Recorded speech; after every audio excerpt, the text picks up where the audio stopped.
গরমে শরীর মন ঠান্ডা করতে আমরা দোকান থেকে শরবত কিনে খাই, তবে বাড়িতে বসে যদি শরবত খেতে ইচ্ছে হয় বা কোনো অতিথিকে চটপট বানিয়ে দিতে মন চায়, তাহলে সামান্য কয়েকটি উপকরণ দিয়ে আমার মতো করে আম ও তেঁতুলের দুই ধরনের প্রাণ জোড়ানো শরবত সহজে বানিয়ে নিতে পারো। আর এটা খাওয়ার পর কেউ প্রশংসা না করে থাকতেই পারবে না। নমস্কার বন্ধুরা, আমি সাবিত্রী। ভিল স্টোরি চ্যানেলে সবাইকে স্বাগত জানিয়ে আজকে ভিডিওটা শুরু করছি।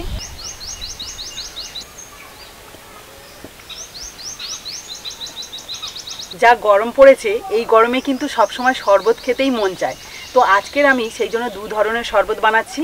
একটা হলো কাঁচা আমের শরবত আর একটা পাকা তেঁতুলের শরবত। আর এই যে কাঁচা আমটা, এটা কিন্তু আমাদের গাছেরই কাঁচা আম, সবেমাত্র পেরে নিয়ে এসেছি।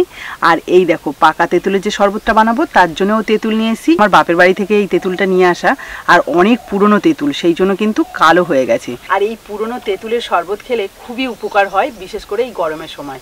তো চলো কিভাবে শরবতটা বানাচ্ছি দেখে নাও ঝটপট। প্রথমে আমি এই তেঁতুলটাকে একটু জলে ভিজিয়ে রাখবো, তার জন্য কিছুটা দিয়ে দিচ্ছি জল। ওদিকে পাকা তেঁতুলটা ভেজানো থাক, আর এদিকে আমের শরবতের জন্য আমটাকে আমি কেটে নেবো। প্রথমে এই একটা আমে কিন্তু অনেক গ্লাস শরবত হবে। ছাড়ানোর পরে আমটাকে ভালো করে ধুয়ে নিচ্ছি। এবার ছোট ছোট পিস করে নেব। এই দেখো আমের কিন্তু ভালোভাবে এখনো আঁটিই বসেনি, মানে এই আমটা কিন্তু অনেক বড় হবে।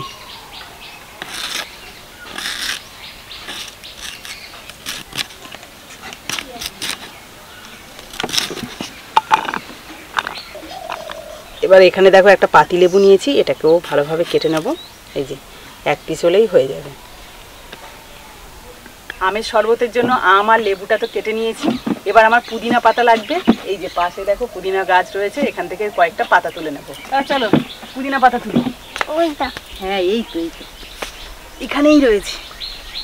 গাছটা কিছুদিন জল দেওয়া হয়নি বলে দেখো কেমন শুকনো শুকনো হয়ে যাচ্ছে। আর এই যে একটু হালকা নাড়াচাড়া করছি, এতেই কিন্তু পুদিনা পাতার এত সুন্দর একটা গন্ধ বেরোচ্ছে। শুধু পাতাগুলো নিয়ে নেব। এই দেখো ও আচ্ছা, আমি তো দেখিনি। কুটুস জল দিয়েছিল তাহলে, তাই তো। এই দেখো কি সুন্দর ফ্রেশ পাতা। দেখো বেশ অনেকটা পুদিনা পাতা তুলেছি। এই দেখো ওইটাতে রেখে দাও, ওইটাতে রেখে দাও। ধুয়ে নেবো তো এবারে। হ্যাঁ ভালো করে ধুয়ে নিই। ভালো করে ধুয়ে এই যে জল ঝাড়িয়ে নিচ্ছি।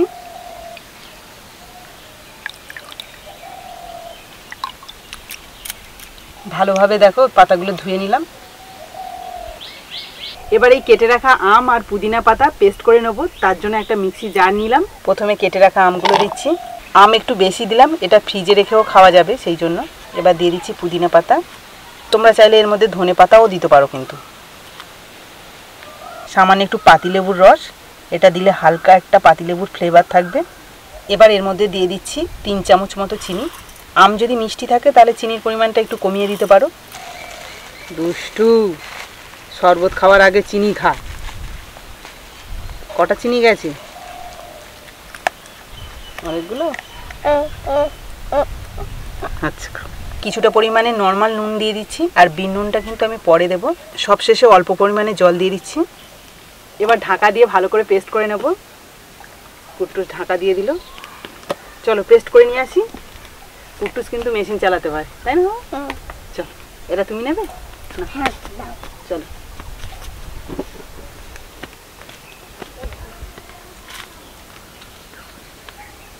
আমটা পেস্ট করে নিয়ে চলে এলাম, আর কুটুস বিন নুন নিয়ে এলো। তো আমরা শরবত বানাবো আর টক টক করে খেয়ে নেবো, তাই না? দাদা ডাক, দিদি আসে না।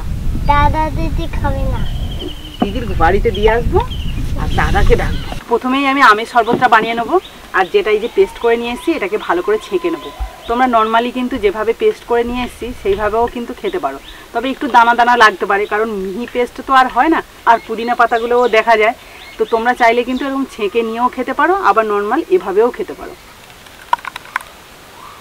মিক্সি জারটা ধুয়েও দিয়ে দিচ্ছি। আর একটু পুদিনা পাতা দেওয়ার জন্য কত সুন্দর কালার হয়েছে দেখো।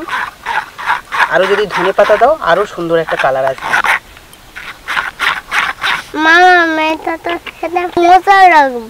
হ্যাঁ, এই গরমের সময় তো হালকা টক টক দারুণ লাগবে, শরীরটা পুরো ফ্রেশ হয়ে যাবে। তো ছেঁকে নেওয়ার পরে ছাঁকনিতে দেখো যেগুলো রয়েছে একটু দানা দানা ভাব রয়েছে না, এগুলো কিন্তু গালে পড়লে ভালো লাগে না। এবার আমি এর মধ্যে দিয়ে দিচ্ছি ফ্রিজের জল। ফ্রিজের ঠান্ডা জল দিলে কিন্তু শরবতটা খেতে বেশি ভালো লাগে। এখানে আমি 4 গ্লাস শরবত বানাবো, সেই মাপেই জলটা দিচ্ছি। এর মধ্যে দিয়ে দিচ্ছি হাফ চামচ মতো বিন নুন। এবার দিয়ে দিচ্ছি 1 প্যাকেট জলজিরা। জলজিরাটা দিলে কিন্তু খেতে আরও বেশি ভালো লাগে। ভালো করে মিশিয়ে নেব।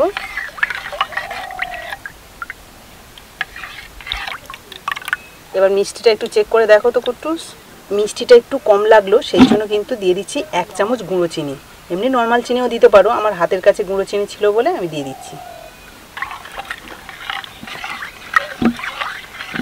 আমের শরবতটা রেডি হয়ে গেছে, তবে এটা গ্লাসে দেওয়ার আগে বা সার্ভ করার আগে তেঁতুলের শরবতটাকে রেডি করে নেব। তেঁতুলটাকে ভালো করে ছেঁকে নেব, তার আগে একটুখানি এই যে মাঠটা বের করে নিচ্ছি।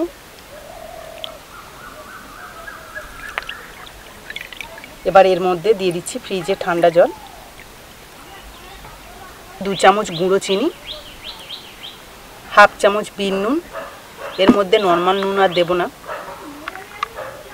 ভালো করে মিশিয়ে নিচ্ছি। দিয়ে দিচ্ছি 1 প্যাকেট জলজিরা।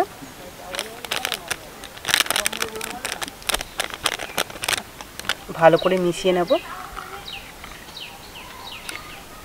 দুটো শরবত রেডি হয়ে গেছে। এবার আমি গ্লাসগুলোকে ডেকোরেশন করব। একটা পাত্রে আমি কিছুটা বিন নুন নিলাম। বিন নুনের সাথে 1 চামচ কাশ্মীরি লঙ্কা গুঁড়ো দিয়ে দিয়েছি।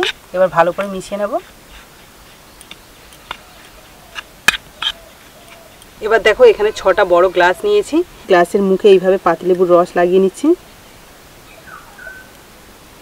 এবার এই গ্লাসের মুখটায় এইভাবে নুন আর যে লঙ্কা গুঁড়ো মিশিয়ে রেখেছিলাম সেটা লাগিয়ে নিচ্ছি। এই দেখো দেখতে কত সুন্দর লাগছে। সবগুলো গ্লাসকে এইভাবে সাজিয়ে নেব। এবার আমি গ্লাসগুলোতে বরফ দিয়ে দেবো। গ্লাসগুলোতে আমের শরবত দিয়ে দিচ্ছি।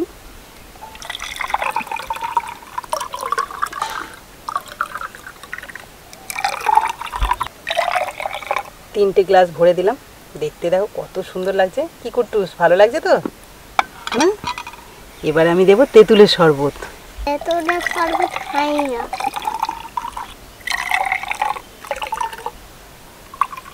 এগুলোতে একটু ঠান্ডা জল মিশিয়ে দিচ্ছি।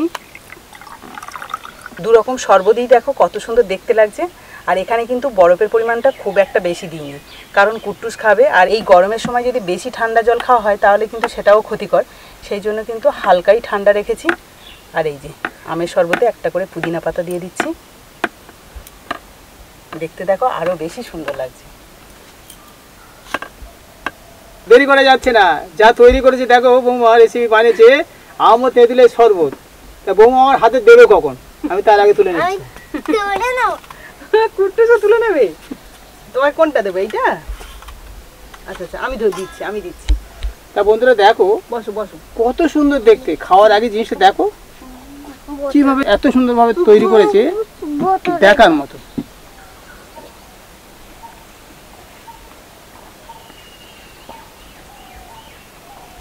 কি বানিয়েছে বৌমা, জমে গেছে। আচ্ছা বৌমা একটা কথা বলবো, সামনের দিন তো আমাদের এখানে ঘোড়া চুট, হ্যাঁ বিশাল ঘোড়া চুট। শরবত নিয়ে বইলে হয় না? হ্যাঁ হবে তো। প্রচুর সেল হবে। এই যে ডিজাইন তো লাইন পড়ে যাবে লোক। তুমি দেখো খাও খাও খাও। কিছু বানিয়ে দাও, আমি বিক্রি করে দেবো। খরিদ্দার ছুটে আসবে। এগুলো বাড়িতে বানিয়ে খেলে একদম শরীর ঠান্ডা হয়ে যাবে না? হালকা যে টক টক, এটাই তো ভালো লাগবে। তুমি জাদু জানো, এত সুন্দর শরবত তৈরি করেছো। কেমন লেগেছে? ভালো। ভালো। তা বন্ধুরা প্রথমে আমি খেলাম আমার গাছের আমের শরবত, এবারে খাচ্ছি তেঁতুলের শরবত। তাই এই গরমের সময় টক টক হেভি লাগছে, ফাটাফাটি। কোনটা বেশি ভালো লাগছে সেটা বলতে হবে। আমার বেশি ভালো লাগছে আম। এবার আমি একটু টেস্ট করে দেখি। বাবা তো বলেছে খুবই ভালো হয়েছে।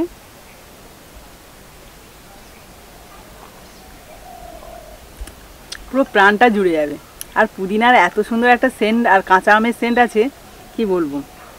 একবার বানিয়ে খেয়ে এই গরমের দিনে দারুণ লাগবে।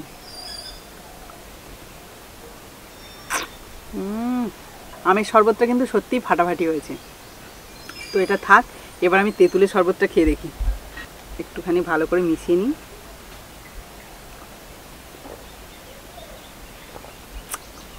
উফ, এই শরবতগুলো না খেলে বুঝতে পারবে না যে এর কতটা টেস্ট আর এই গরমের দিনে কতটা উপকারী। তো বন্ধুরা, আজকের এই পাকা তেঁতুলের শরবত আর কাঁচা আমের শরবতটা তোমাদের কেমন লাগলো অবশ্যই কিন্তু কমেন্টে জানিও। আর ভালো লাগলে প্লিজ একটা লাইক করে দিও, আর বন্ধুদের সাথে প্রচুর প্রচুর শেয়ার করো। এই গরমে যেন সবাই এইভাবে শরবত বানিয়ে খেতে পারে তার জন্য। তো আজকের মতো টাটা, পরের দিন আসবো আবার একটা নতুন ভিডিও নিয়ে। ততক্ষণে ভালো থেকো, সুস্থ থেকো।